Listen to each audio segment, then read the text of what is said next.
As a teacher, have you ever caught your students doing something inappropriate? I teach at a Catholic middle school, so our standards for appropriate behavior are pretty high. Technically, a student telling another student to shut up counts as inappropriate for us, and I'd have to discipline that student if I heard it.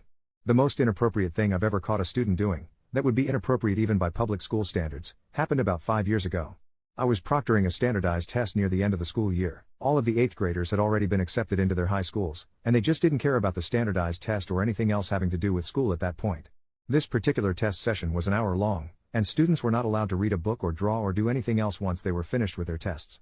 The idea is to prevent students from rushing through the test to get back to a book they're reading. The 8th graders rushed through the test anyway, because they just didn't care. One student literally put his name on his paper and turned it in with all of the answers blank. He'd been a discipline problem for the 2 years I taught him, and I was happy he was about to move on to high school. He turned in his answer sheet before I even sat down from passing out everyone's tests, smiled at me, returned to his seat, and put his head on his desk.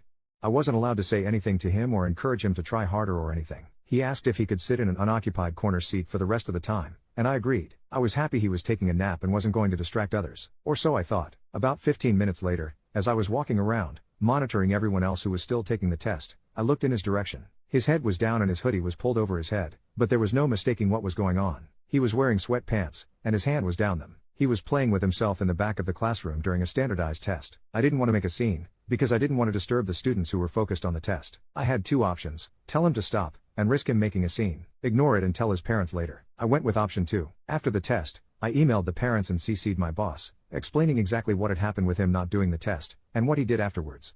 The mother apologized. My boss said I did the right thing. The kid didn't look me in the eyes for the next 3 weeks I taught him.